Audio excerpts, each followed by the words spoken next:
السلام علیکم ورحمۃ اللہ وبرکاتہ۔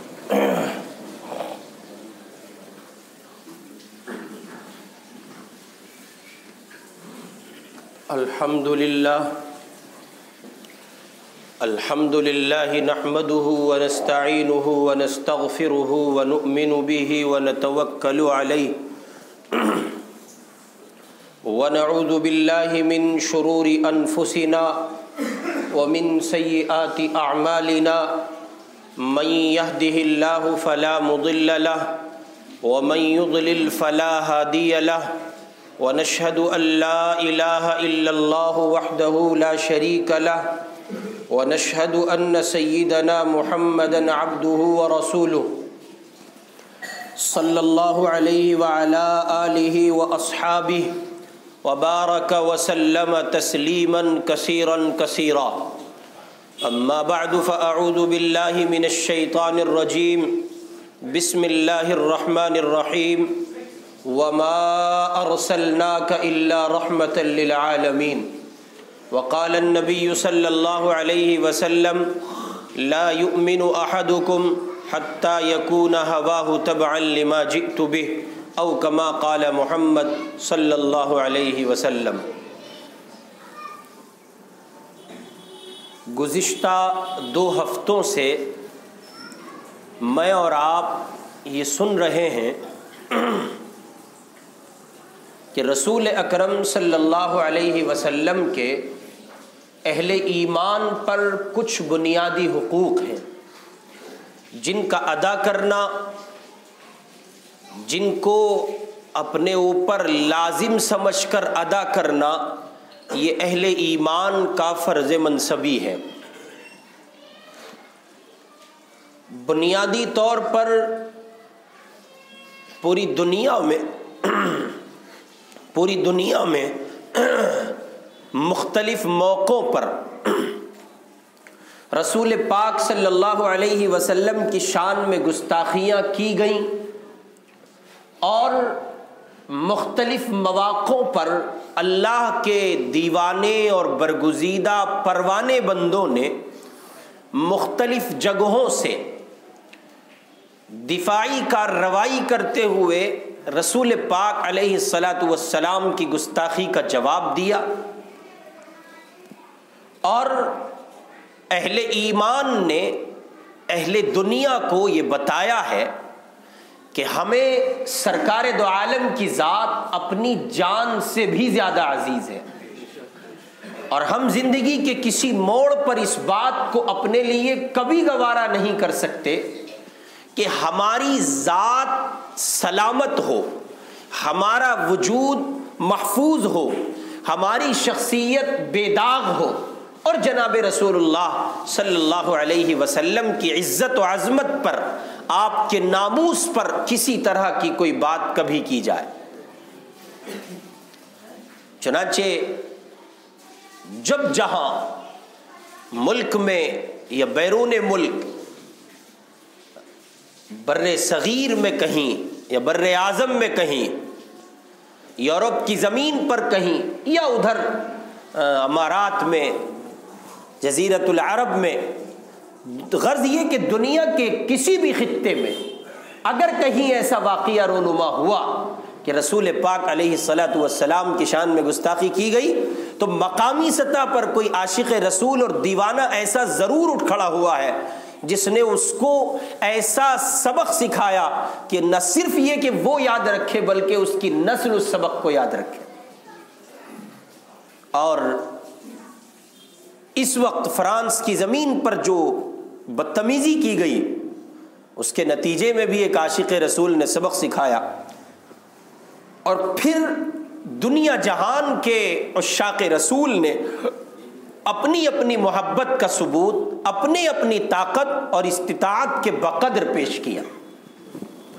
جو آدمی زبان چلا سکتا تھا اس نے زبان کا استعمال کیا، جو آدمی اپنے قلم کا استعمال کر سکتا تھا اس نے اپنے قلم کو جنبش دی، جس شخص کا مال کام آ سکتا تھا اس نے اپنے مال کو کام میں لا کر رسول پاک کی عظمت و عزت و عظمت اور آپ کے ناموس کی حفاظت کی۔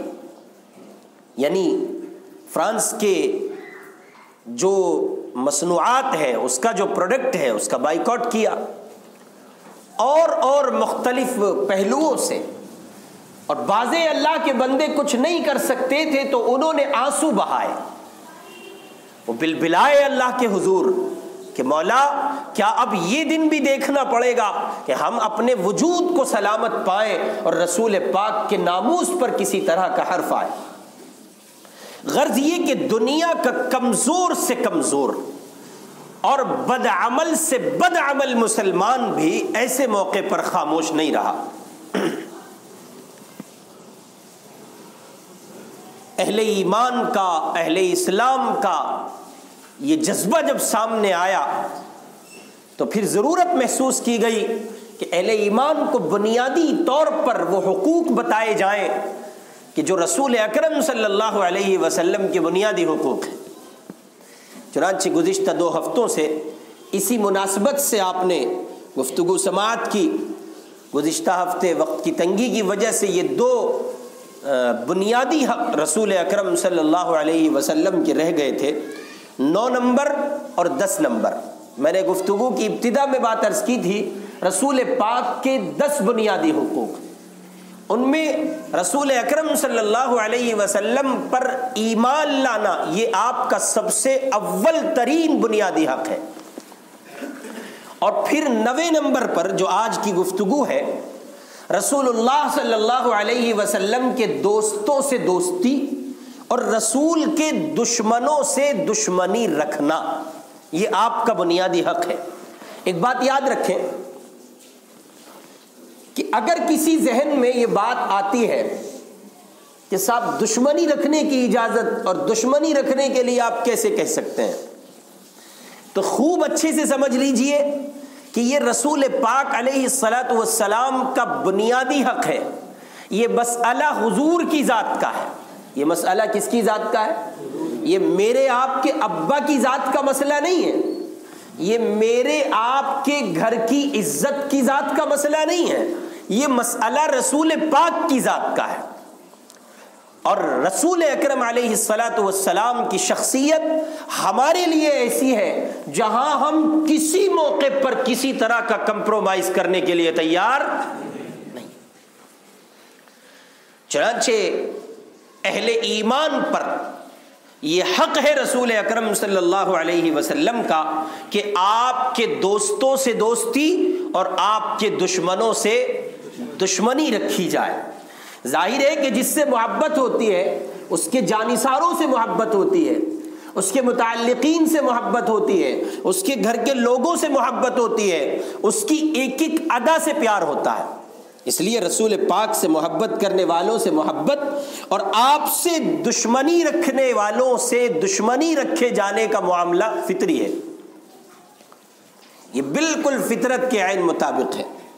چنانچہ ارشاد ربانی ہے، اللہ تعالیٰ قرآن مجید میں کہتے ہیں انما ینہاکم اللہ عن الذین قاتلوکم فی الدین واخرجوکم من دیارکم وظاہروا علی اخراجکم ان تولوہم ومن یتولہم فاولئک هم الظالمون. اللہ تعالیٰ فرماتے ہیں کہ اللہ تعالیٰ نے تمہیں کافروں کے ساتھ دوستی کرنے سے منع کیا ہے. اللہ تمہیں کافروں کے ساتھ دوستی کرنے سے منع کرتا ہے. ان کے ساتھ دوستی نہ کرو جنہوں نے دین کے معاملے میں تم سے جنگ کی اور تمہیں تمہارے گھروں سے نکالا تھا. یہ براہ راست صحابہ کو مخاطب کیا جا رہا ہے. رسول اکرم صلی اللہ علیہ وسلم کے اصحاب کو خطاب ہے. ان لوگوں سے دوستی کرنے کا حق نہیں ہے، کفار سے، اللہ کے دشمنوں سے، باغیوں سے، ان سے دوستی کرنے کا حق آپ کو نہیں ہے. اور پھر بالخصوص جنہوں نے تمہیں دین کے معاملے میں تم سے جنگ کی اور تمہیں تمہارے گھروں سے نکالا اور تمہیں تمہارے نکالنے میں ایک دوسرے کی مدد کی، جو لوگ ایسے کافروں سے دوستی کریں وہ ظالم ہیں. جو لوگ قرآن کو سن لیں وَمَن يَتَوَلَّهُمْ فَأُولَئِكَ هُمُ الظَّالِمُونَ. قرآن کہہ رہا ہے جو ایسے کافروں سے، مشرکوں سے، باغیوں سے اور طاغوتی طاقتوں کے افراد سے، جو ایسے لوگوں سے دوستی کرے گا وہ اپنے آپ میں خود کیا ہے؟ ظالم ہے. یہ ظلم کر رہا ہے. اور یہ اولین درجے میں اپنی ذات پر ظلم کر رہا ہے، اپنے آپ کو ایندھن بنا رہا ہے جہنم کا۔ اللہ تعالی ہم سب کی حفاظت فرمائے۔ اب ظاہر ہے کہ اس آیت میں ان کفار کا بیان ہے جو مسلمانوں کے مقابلے میں جنگ و قتال کر رہے ہوں اور مسلمانوں کو ان کے گھروں سے نکالنے میں حصہ لے رہے ہوں، ان کے بارے میں اللہ تعالیٰ نے ارشاد فرمایا ہے کہ ان کے ساتھ موالات اور دوستی قائم نہ کی جائے، ان کے ساتھ محبت کا معاملہ نہ کیا جائے، ان سے کسی طرح کی امید اپنے بارے میں واقع نہ کی جائے۔ ایسے لوگوں سے اپنے آپ کو پورے طور پر محفوظ رکھنے کے لیے باخبر رہنے کی ضرورت ہے۔ آپ غور کریں کہ جو آپ کے لیے اس زمین پر پورے طور پر یہ ماحول کریٹ کر رہے ہیں، اور اس کے علاوہ عالم دنیا میں، پوری دنیا میں جہاں یہ ماحول آپ کے لیے تیار کیا جا رہا ہے کہ اہل اسلام کی گنجائش نہیں ہے، مسلمانوں کی گنجائش نہیں ہے، اسلام کی گنجائش نہیں ہے، اب اگر ہمارے لیے کوئی یہ نظریہ رکھتا ہے اور وہ ہم سے کہتا ہے کہ اس زمین پر تمہارے لیے کوئی جگہ نہیں ہے، تو کیا آپ اس کی طرف دوستی کا ہاتھ بڑھائیں گے؟ آپ اس سے کہیں گے نہیں، ہم پھر بھی آپ سے دوستی کریں گے؟ جی یہ تو کھلا ظلم ہوگا، یہ قرآن کی خلاف ورزی ہوگی، یہ محمد الرسول اللہ کے فرمان کی خلاف ورزی ہوگی۔ چنانچہ اس زمین پر یا اس کے علاوہ پوری کائنات میں وہ لوگ جو مسلمانوں کے ساتھ جنگ و قتال میں مصروف ہیں اور ان پر اپنی زمین کو تنگ کر دینا چاہتے ہیں، یا یہ کہ وہ مسلمانوں کی دل آزاری میں یا مسلمانوں کے مذہبی شعائر سے کسی زاویے سے کھیلتے ہیں، اور ان کے نبی، ان کے پیغمبر اور ان کے ہادی اور رسول جناب نبی پاک علیہ الصلاۃ والسلام کی شان میں کسی نوع کی گستاخی کرتے ہیں، سو ایسے لوگوں سے تو کسی بھی طرح کی دوستی اور محبت اور رواداری کا تعلق روا نہیں رکھا جا سکتا۔ پھر ہم ان کو اسی نگاہ سے دیکھیں گے، پھر ہمارے دیکھنے کا نظریہ وہی ہوگا جو ہم اپنے دشمن کے لیے طے کرتے ہیں۔ اور ہماری 1400 سال کی اسلامی تاریخ ہے کہ ہم اپنے دشمن کو صرف دیکھتے نہیں ہیں، ہم نے اس زمین پر انگریز کو اپنا دشمن بنایا تھا اور اس زمین پر انگریز سے دشمنی قائم کی تھی۔ چنانچہ نتیجہ نکلا کہ انگریز یہ کہنے پر مجبور ہو گیا کہ یہ شیخ الہند محمود حسن دیوبندی نام کا جو عالم ہے، اگر اس کی لاش کو جلا دیا جائے، اس کی لاش کو جلا دیا جائے اور اس لاش کے جلنے کے نتیجے میں جو راکھ باقی رہے گی، اس راکھ سے بھی انگریز کی مخالفت کی بو آتی رہے گی۔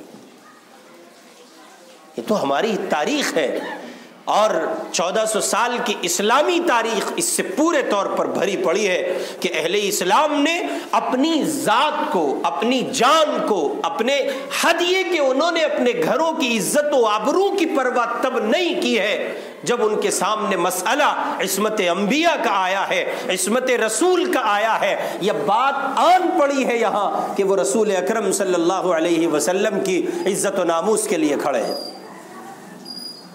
اس لیے لوگوں خوب اچھے سے سمجھ لو یہ بات کہ رسول اللہ صلی اللہ علیہ وسلم کے دوستوں سے دوستی کی جائے گی جو ہمارے نبی کا اکرام کرے، جو ہمارے نبی کا احترام کرے، اپنے مذہب پر رہے، اپنے مسلک پر رہے، اپنے عقیدے پر رہے، اپنے نظام پر رہے، اپنی زمین پر رہے۔ ہمیں اس سے کوئی بحث نہیں ہے کہ وہ کیا کرتا ہے، کس مذہب کا ہے، کس مسلک کا ہے۔ جہاں تک مساوات کا تعلق ہے، برابری کا تعلق ہے، پیار و محبت کا تعلق ہے، تو ہم ہر اس انسان کے ساتھ دوستی اور محبت کے ساتھ رہنا چاہتے ہیں کہ جو زمین پر کسی طرح کے فتنے اور فساد کو گوارا نہ کرتا ہو، وہ ہمارے نبی کی تعظیم کرے۔ جب ہم کسی کے بڑے کے لیے اپنی زبان کو کھولنا روا نہیں سمجھتے ہیں اور ہمارا مذہب اس کی اجازت نہیں دیتا ہے اور مذہب اسلام میں اس کو جائز نہیں رکھا گیا ہے کہ آپ کسی کے بڑے کو برا کہیں، جبکہ نبی پاک کی تعلیم تو، بلکہ رسول پاک کی تعلیم تو اس کے سوا اس قدر عظیم ہے۔ آپ نے فرمایا جب تمہارے پاس کسی قوم کا کوئی بڑا آئے تو تم اس کا اکرام کرو. یہ حضور کی تعلیم ہے. تمہارے پاس کسی قوم کا کوئی بڑا آئے، اب اگر وہ ہندوؤں کا بڑا ہے، سکھوں کا بڑا ہے، بدھسٹوں کا بڑا ہے، جینیوں کا بڑا ہے، یہودیوں کا بڑا ہے، نصارہ کا بڑا ہے، دلتوں کا، وہ جس کا بھی بڑا ہے، وہ پنڈت ہے، پادری ہے، وہ اس کے سوا کوئی اور ہے، غرض یہ کہ وہ گردوارے کا گرو ہے، یہ کوئی اور ہے، بڑا ہے کسی قوم کا، بڑا سمجھا جاتا ہے. اہل اسلام کو ہدایت دی گئی ہے، تعلیم دی گئی ہے جناب رسول پاک علیہ الصلاۃ والسلام کی طرف سے کہ تم پر لازم ہے، تمہارے ذمے لازم ہے یہ بات کہ تم اس کا اکرام کرو. جب نبی پاک نے کسی اور کے بڑے کے لیے اہل اسلام کو زبان کھولنے کی اجازت نہیں دی ہے تو پھر ہم اپنے بڑے کے لیے کسی کی زبان کو کھولنا بھی گوارا نہیں کریں گے. اس لیے بہت اچھے سے اس بات کو ذہن میں بٹھا لیجئے کہ رسول اللہ صلی اللہ علیہ وسلم کے دوستوں سے دوستی اور رسول کے دشمنوں سے دشمنی کی جائے. اب اور آگے آ جائیں.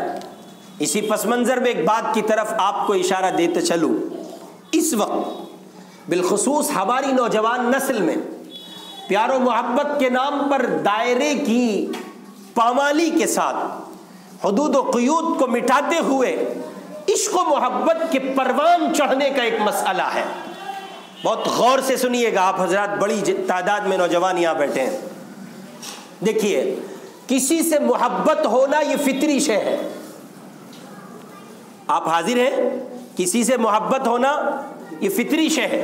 کسی کا کسی پر دل آ سکتا ہے، کسی کو کسی سے پیار ہو سکتا ہے، کسی کو کسی سے محبت ہو سکتی ہے. یہ نیچرل چیز ہے، یہ فطرت لڑکے میں بھی ہے اور یہ فطرت لڑکی میں بھی ہے. یہاں تک اسلام آپ کے ساتھ کھڑا ہے.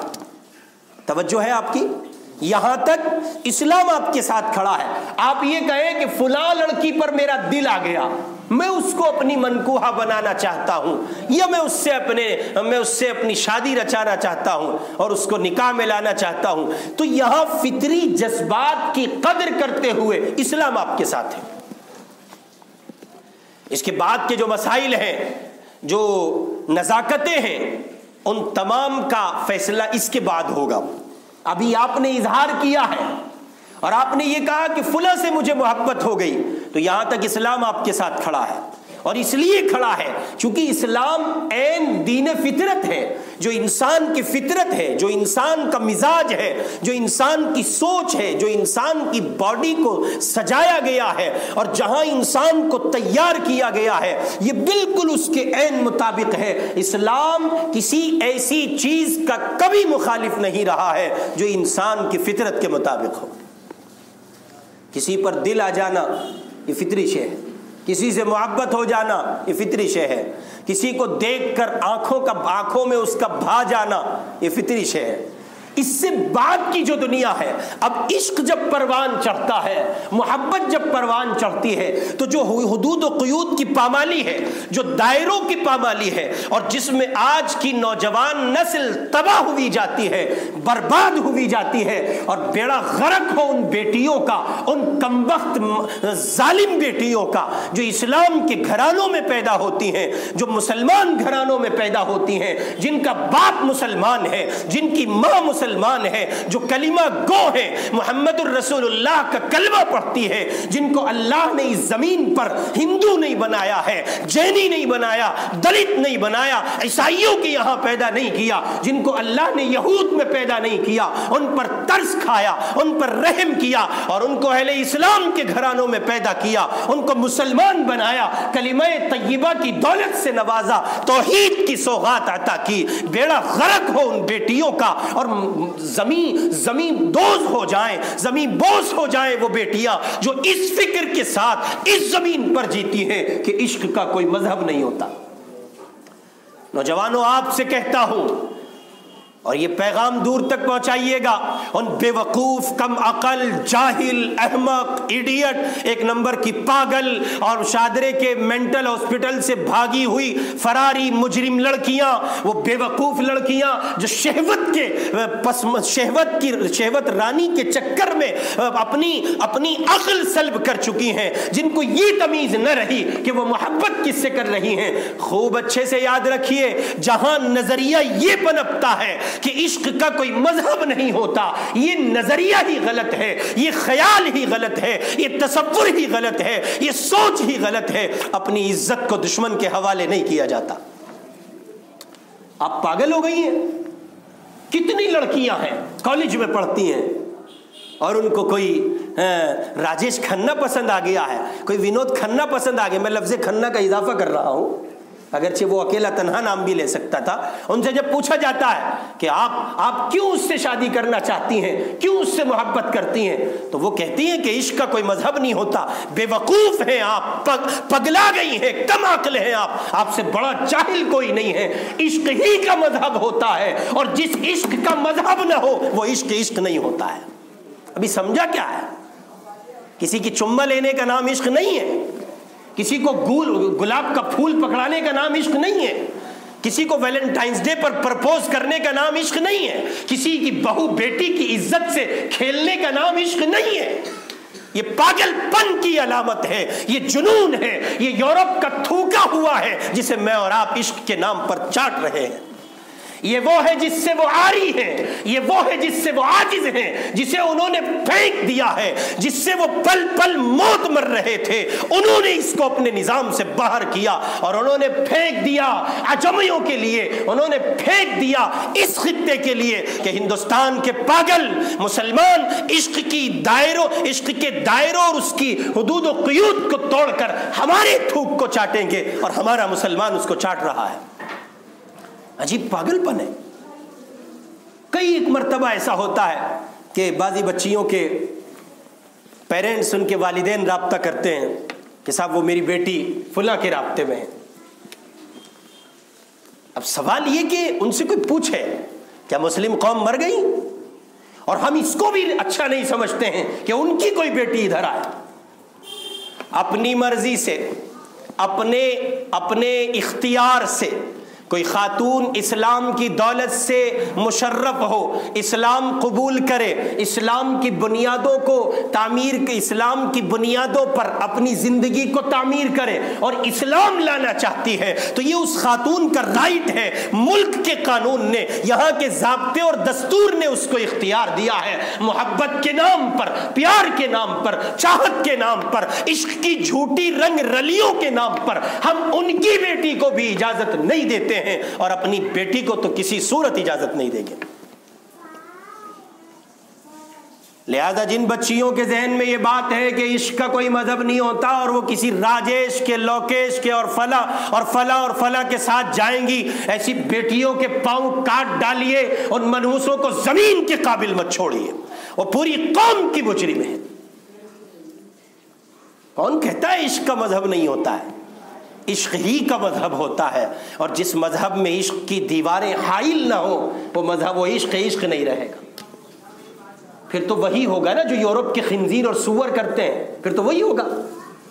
وہ عشق ہی تو ہے جو آپ کو بیوی سے ملاقات کے آداب طے کرتا ہے، عشق ہی تو ہے۔ مذہب اسلام کی حدود و قیود اگر نہ ہو، مذہب اسلام کی بندشیں اور اس کے قانون اگر نہ ہو، تو پھر تو جو چاہے کرتے پھرو۔ اس لیے خوب اچھے سے یاد رکھیے، آپ میں بہت سارے ایسے ہوں گے جنہیں سیٹنگ کرنے کا ہیضہ سوار ہے، جو گرل فرینڈ کے بغیر جی نہیں سکتے، جن کے مزاج میں یہ عیاشی سوار ہو گئی ہے کہ ضرور ان کو کوئی لڑکی چاہیے۔ خوب اچھے سے یاد رکھو، ادھر تم کسی کی بہن بہو بیٹی سے کھیلتے ہو، ادھر کوئی تمہاری بہن بہو بیٹی سے کھیلتا ہے۔ اور ایسے قصے ہم نے اپنی آنکھ سے دیکھے ہیں۔ بھائی صاحب کہیں اور لگی ہیں، بہن جی کہیں اور لگی ہیں، خوب ہوتا ہے۔ امام شافعی رحمۃ اللہ علیہ فرماتے ہیں ان الزنا دین فإن اقرضتہ، یہ جو زنا ہے نا یہ قرض ہے، اور جو یہ قرض لے لیتا ہے اللہ پاک اس سے اس قرض کا چکتان کراتے ہیں۔ ایسا نہیں ہو سکتا، بس ایک راستہ ہے کہ وہ توبہ کر لے۔ بارکیف میں نے یہ بات اس پس منظر میں عرض کی کہ رسول اللہ صلی اللہ علیہ وسلم کے دوستوں سے دوستی اور رسول کے دشمنوں سے دشمنی کی جائے، اور دشمنوں کے ہاتھ اپنی عزتیں نہیں بیچی جاتی۔ آپ کیا سمجھتے ہیں جو لوگ آپ سے، میں ان لڑکیوں سے مخاطب ہوں جو یہ کہتی ہیں کہ اس کی کوالٹی کچھ اور ہے، جو یہ کہتی ہیں کہ اس میں بات کچھ اور ہے، میں مخاطب ہوں، اس کی ضمانت کیا ہے کہ وہ آپ سے سچی محبت کرتا ہے؟ اس کی ضمانت کیا ہے؟ وہ نکاح کے نام پر مذہب پریورتن کرا کر آپ کو اپنے مذہب میں لا کر، یا ہم فلم انڈسٹری کے ان ہیرو کو اپنے لیے، آپ کے لیے جو آپ نے ان کو اپنے لیے آئیڈیل طے کیا ہے، ہم یہی مان لیتے ہیں کہ آپ انہی کو فالو کرتے ہوئے یہ کہتی ہیں اور کہہ رہی ہیں کہ فلاں اپنے مذہب پر ہے اور فلاں اپنے مذہب پر ہے، اور ان کے لائف سٹائل میں کوئی پریشانی ان کو نہیں ہے۔ جی ہاں، یہ آپ کہتی ہیں، کبھی ان سے پوچھنا، تنہائی میں پوچھنا، دل کی حالت پوچھنا، وہ آپ کو بتائیں گے کہ انہیں پریشانی ہوتی ہے کہ نہیں ہوتی ہے۔ ایسا ہو کیسے سکتا ہے؟ گھر والی تو کچھ اور ہو، آپ کچھ اور ہو، کوئی دشواری نہیں ہوگی؟ کوئی دشواری نہیں ہوگی؟ ارے یہاں تو برادری بدل جانے پر دشواریاں ہوتی ہیں۔ ٹھیک ہے وہ بڑے لوگ ہیں، بڑے لوگ کھاتے تو روٹی ہوں گے یا کچھ اور کھا رہے؟ نہ ہوں گے تو دو ہی ہاتھ، دو ہاتھ دو پاؤں ہی تو ہیں، دو کان ہی تو ہیں ان کو، یا ہاتھ دو سے زیادہ ہے، پاؤں دو سے زیادہ ہے، کان دو سے زیادہ ہے؟ ایلین تو نہیں وہ؟ اجی بتا دو، ہمارے آپ کی طرح انسان ہے نا، تو جو معاشرتی مسائل سے ہم دو چار ہیں، کیا وہ نہیں ہوں گے؟ جب برادریاں بدلنے سے، تہذیب بدلنے سے، علاقے بدلنے سے بچیوں کو زندگی گزارنے میں دشواریاں ہوتی ہیں، پھر عشق و محبت کے نام پر مذہب بدل کر چلی جانے والی بیٹیوں کے ساتھ کیا کچھ ہوتا ہوگا؟ اس پر غور نہیں کیا جانا چاہیے؟ اس لیے خوب یاد رکھو، اپنے گھروں میں موبائل کی ضرورت کو دیکھو کتنی ضرورت ہے، سمجھ رہے ہو نا؟ ہاں، اس کو دیکھو کہ کتنی ضرورت ہے۔ گھر میں اگر ایک فون کی ضرورت ہے تو بس ایک کو جائز سمجھیے اور دوسرا ناجائز ہو، آپ کی بیگم کتنا ہی پٹائے، مسکا لگائے، جو کہے سو کہے، مگر اگر ایک کی ضرورت ہے تو بس۔ کنواری بچیوں کے ہاتھ میں موبائل نہیں جانا چاہیے۔ وہ اصل میں ٹیوشن کو جاتی ہے تو تیرے پاؤں ٹوٹ گئے، تو مر گیا، دفن ہو گیا، تو اپنی بیٹی بہن کو ٹیوشن چھوڑ کر اور لا نہیں سکتا؟ تیرے پاس اتنی فرصت نہیں کہ تیری بیٹی اسکول جائے تو چھوڑ کے آئے؟ قابل لعنت ہے وہ بھائی اور قابل لعنت ہے وہ باپ جو اپنی بیٹیوں کی عزت و عصمت اور ان کی آبرو کے تحفظ کا سامان نہ کرتے ہوں۔ حد ہو گئی بے مروتی کی، حد ہو گئی بے غیرتی کی۔ یہ آپ کی زندگی کا اسٹیٹس ہے، یہ آپ کی لائف ہے کہ آپ کے پاس اتنی فرصت نہیں ہے کہ آپ اپنی بہن بہو بیٹیوں کو ٹیوشن میں تعلیم گاہوں تک چھوڑ آئیں اور لے آئیں۔ اور اسی کے ساتھ ساتھ یہ بھی محل غور ہے، اس پر بھی نظر رکھیے کہ آپ کہاں جی رہے ہیں۔ کہیں ایسا نہ ہو، کہیں ایسا نہ ہو کہ آپ کسی کی بیٹی سے کھیل رہے ہو اور کوئی آپ کی بیٹی سے کھیل رہا ہو۔ یہ ضابطہ ہے، بڑا سب لائف اسٹینڈرڈ ہے نا اپنا، تو ہمارے نوجوانوں کا بڑے سب لوکیٹ کیے ہوئے ہوتے ہیں موبائلوں کو، اور اندر گیلری میں اور سب بڑا چھپایا ہوتا ہے۔ خوب اچھے سے سمجھ لیجئے، کوئی آپ پر بندش نہیں ہے اور کوئی آپ کی نگرانی نہیں ہے۔ اللہ کی نگاہ سے آپ اوجھل نہیں ہو سکتے، اس سوچ کو ہمیشہ اپنے پیش نظر رکھیے۔ آپ اگر کسی کی عزت سے کھیلتے ہیں تو آپ کے گھر کی عزت محفوظ۔ اور شادی شدہ بھی سمجھیں، جن کی شادی ہو جائے نا، یہ ذرا آزاد ہو جاتے ہیں، یہ سوچتے ہیں اب تو گھر والی آئی گئی، اب ٹینشن کس بات کی ہے۔ ہاں، وہاں راہیں زنا کی مزید آسان ہو جاتی ہیں۔ اگر آپ کسی کی بہن بہو بیٹی سے کھیلتے ہیں تو جو آپ کے اپنے حرم میں ہے، جو آپ کی اپنی شریک حیات ہے، جو آپ کی اپنی بیوی ہے، اس کی عزت محفوظ نہیں رہ سکتی۔ پھر نتیجے تو برآمد ہوں گے، لیکن پھر وہ RJD کے ہوں گے، GDU کے ہوں گے، اس کا اندازہ آپ کو نہیں ہوگا۔ اس سے زیادہ اوپنلی نہیں بول سکتا میں، بس بہت کھول دیا میں نے، سمجھ رہے ہیں نا؟ اس لیے بہت اچھے سے کسی کی بیٹی سے، کسی کی بہن سے، اس کی عزت و عصمت سے کھیلنے کی کوشش مت کیجیے، اور وہ اپنی ہو تب بھی اور وہ پرائی ہو تب بھی، وہ مذہب کی ہو تب بھی اور وہ غیر مذہب کی ہو تب بھی۔ بیٹی تو ایک جنگ میں ایک خاتون اپنے بچے کے گم ہو جانے کی وجہ سے کبھی ادھر جاتی ہے کبھی ادھر جاتی ہے. رسول پاک علیہ الصلاۃ والسلام نے اپنے صحابی سے کہا دیکھو ذرا اس کا سر ڈھک دو، اس کا سر کھل گیا ہے، اور آپ نے اپنی چادر مرحمت فرمائی. وہ صحابی رسول نے کہا اے اللہ کے رسول، یہ اپنی مسلمان بہن نہیں ہے. سمجھ رہے ہیں نا، یہ اپنی مسلمان بہن نہیں ہے، یہ کافر کی بیٹی ہے. کروڑوں سلام ہو اس آخری نبی پر جو ساری کائنات کا محسن ہے، ساری کائنات کا امام ہے، حضرت محمد الرسول اللہ صلی اللہ علیہ وسلم. آقا نے فرمایا بیٹی بیٹی ہوتی ہے، مسلمان کی ہو یا کافر کی ہو. اس لیے ہمارے یہاں اس کی قطعاً کوئی گنجائش نہیں ہے. رسول پاک کا 9 نمبر کا بنیادی حق رسول اللہ کے دوستوں سے دوستی رکھی جائے اور رسول اللہ کے دشمنوں سے دشمنی رکھی جائے. پھر اسی کے ساتھ قرآن کریم نے، شریعت اسلامی نے ضابطہ طے کیا ہے، جو لوگ آپ کے گھروں سے آپ کو نکال رہے ہیں یا جنگ کے نام پر آپ کے سامنے برسرے پیکار ہیں، محاذ قائم کیے ہوئے ہیں، اور جنہوں نے تمہارے لیے منصوبہ بندی کی ہے اور تمہیں نکال دینا چاہتے ہیں، کفر اور اسلام کی جنگ کے لیے تیار کھڑے ہیں، ایسے لوگوں سے دوستی کرنے والے ظالم ہیں. قرآن ایسے لوگوں سے دوستی کو منع کرتا ہے. ہاں، انسانیت کے نام پر ان کے ساتھ ایک سلوک کیا جا سکتا ہے اور ایک مثالی رویہ کیا جا سکتا ہے، لیکن جہاں تک تعلق ہے دوستی کا وہ ان کے ساتھ روا نہیں ہے. چنانچہ آپ دیکھیں حضرات صحابہ رضی اللہ عنہ مجمعین نے اس کے لیے بڑی عجیب مثالیں چھوڑی ہیں. آپ صلی اللہ علیہ وسلم کی محبت کے لیے اور آپ ہی کے لیے دشمنی کی صحابہ اکرام نے جو انمول مثالیں پیش کی ہیں. ایک روایت میں ہے عبداللہ ابن ابی جو منافقین کا سردار تھا، ایک دیوار کے سائے میں کھڑا تھا. رسول پاک صلی اللہ علیہ وسلم وہاں سے گزرے تو وہ کہنے لگا ابن ابی کبشہ نے ہمیں گرد آلود کر دیا. یہ سن کر اس کے بیٹے جو پکے مسلمان اور صحابی رسول تھے، عبداللہ ابن ابی جو منافق تھا، رسول پاک علیہ الصلاۃ والسلام ایک راستے سے گزرے، وہ دیوار کے سائے میں کھڑا ہے اور وہ یہ بات کہہ رہا ہے کہ ابن ابی کبشہ نے ہمیں گرد آلود کر دیا. یہ سن کر عبداللہ ابن ابی کے بیٹے جو ایک پکے مسلمان اور صحابی ہیں، انہوں نے کہا اے اللہ کے رسول، اس ذات کی قسم جس نے آپ کو عزت بخشی ہے، اگر آپ حکم دیں تو میں اس کا سر کاٹ کر آپ کی خدمت میں پیش کر دوں. کیوں؟ اس لیے کہ یہ رسول کا دشمن ہے، رسول کا دشمن ہے، اور رسول کے دشمنوں سے ہماری کیا ہے؟ دوستی تو نہیں نا. جی ہاں، رسول کے دوستوں سے دوستی ہے، رسول کے دشمنوں سے دشمنی ہے. رسول کے دشمنوں سے ہم دوستی کو گوارا نہیں کرتے.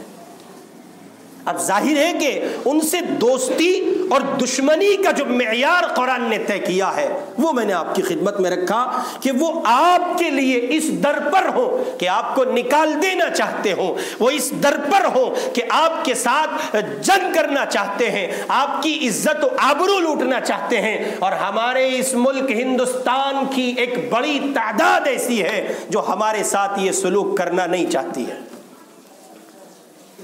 اس ملک کی ایک بڑی تعداد سیکولر ہے جس کی ذہنیت مثبت ہے. ہاں، کچھ کمینے ہیں، کچھ شرپسند ہیں، کچھ ظالم لوگ ہیں جو پوری کمیونٹی میں اور پورے ملک میں زہر گھول رہے ہیں. ان سے ہمارا وہی معاملہ ہے جو قرآن نے ہمیں ضابطہ طے کر کے دیا ہے. وہ ہمارے برسرے پیکار ہیں تو ہم ان کو اپنا دوست نہیں سمجھتے ہیں. ہم ان کو یہ بتا دینا چاہتے ہیں واضح لفظوں میں، اگر تم ہمارے مقابل آؤ گے تو ہمارے سامنے جو معیار ہے، جو نظام ہم نے طے کیا ہے وہ یہ ہے کہ رسول کے دوستوں سے دوستی اور رسول کے دشمنوں سے دشمنی کی جائے. چنانچہ رسول اکرم صلی اللہ علیہ وسلم کا 9واں بنیادی حق رسول اللہ کے دوستوں سے دوستی کرنا اور رسول کے دشمنوں سے دشمنی کرنا. چنانچہ ایک جنگ میں ایسا ہوا، ایک صحابی نے یہ بات کہی اپنے بیٹے سے. ایک صحابی رسول کے والد نے اپنے بیٹے سے یہ بات کہی، وہ اسلام نہیں لائے تھے اس وقت. انہوں نے کہا تم میرے سامنے تھے اور میری تلوار تم پر اٹھنے ہی والی تھی کہ مجھے خیال آ گیا کہ تم میری اولاد ہو۔ انہوں نے کہا اگر یہ منظر الٹا ہوتا اور تم میری تلوار کے نیچے ہوتے تو میں سوائے اس نگاہ کے کسی دوسری نگاہ سے نہیں دیکھتا کہ تم رسول اللہ کے دشمن ہو۔ بس یہ ایک نگاہ ہوتی، اور اس ایک نگاہ کے نتیجے میں نے بہت پہلے ایک جملہ کہا تھا، شاید آپ کو یاد ہو، NRC کے موقع پر، ہم لوگ نلیوں میں گدا نہیں چھوڑتے ہیں۔ کیا نہیں چھوڑتے ہیں؟ چھوڑتے ہو؟ جسے نلی میں گدا چھوڑنے کی عادت ہو اسے نلی کھانے کا شعور نہیں ہے۔ ہم تو نلیوں میں گدا نہیں چھوڑتے، تو پھر تمہیں کیسے چھوڑ سکتے ہیں؟ مطلب نہیں بنتا۔ اس لیے ہم واضح کرتے ہیں یہ بات کہ رسول پاک علیہ الصلوۃ والسلام کی ناموس اور آپ کی عزت کی خاطر ہم اپنی جانوں کا نذرانہ دے بھی سکتے ہیں، اور کسی کی جان۔ ایک آخری اور بنیادی حق، جو 10 حقوق بیان کیے گئے ان میں ایک آخری اور بنیادی حق رسول پاک صلی اللہ علیہ وسلم کی خدمت میں درود و سلام کا نذرانہ پیش کرنا۔ قرآن کہتا ہے ان اللہ وملائکتہ یصلون علی النبی، بے شک اللہ اور اس کے فرشتے نبی پر درود بھیجتے ہیں۔ یا ایھا الذین آمنوا، اب پھر ایمان والوں کو خطاب کیا گیا، صلو علیہ وسلموا تسلیما، ایمان والو تم بھی ان پر درود و سلام بھیجا کرو۔ چنانچہ یہ آپ کا بنیادی حق ہے۔ اب اس حق کی تشریح اور اس کی وضاحت یہ ہے کہ آپ کسی مجلس میں بیٹھے ہیں اور وہاں میرے آقا کا نام آئے، تو جتنی مرتبہ محمد الرسول اللہ کا نام آ رہا ہے اتنی مرتبہ آقا پر درود پڑھنا یہ آپ کا حق ہے۔ اتنی مرتبہ آپ پر درود پڑھنا یہ آپ کا حق ہے۔ اور فقہاء نے مسئلہ لکھا ہے کہ ایک مجلس میں ایک مرتبہ رسول پاک صلی اللہ علیہ وسلم کا نام آنے پر اللہ کے نبی پر درود پڑھنا واجب ہے۔ ایک مرتبہ نام آیا تو حضور کے نام پر ایک مرتبہ درود پڑھنا واجب ہے۔ اگر مجلس میں کسی بندے نے ایک مرتبہ بھی پوری مجلس میں درود نہیں پڑھا تو ساری مجلس کے لوگ گنہگار ہوں گے، اور بار بار آپ پر درود پڑھنا یہ مستحب ہے، آپ کا حق ہے۔ لہذا اس کو لازم پکڑے، جب میرے آپ کے آقا کا نام آئے تو ہم اپنی زبان پر درود و سلام کے نغمے سجائیں گے صلی اللہ علیہ وسلم۔ چنانچہ درود پاک کے لیے جہاں یہ رسول پاک کا حق ہے وہاں یہ نص قطعی ہے، اللہ کا براہ راست حکم ہے، میرے پیغمبر پر درود بھیجو، میرے نبی پر درود پڑھو، یہ نبی کے لیے براہ راست حکم ہے، اور اس کی اپنی برکات۔ چنانچہ ایک روایت میں ہے رسول اللہ صلی اللہ علیہ وسلم نے ارشاد فرمایا جس آدمی نے مجھ پر درود بھیجا اللہ تعالیٰ ایک مرتبہ درود پڑھنے کی برکت سے اس کے 10 گناہوں کو معاف فرمائیں گے۔ کتنے گناہ؟ اس پر 10 رحمتیں نازل ہوں گی۔ کتنی رحمتیں؟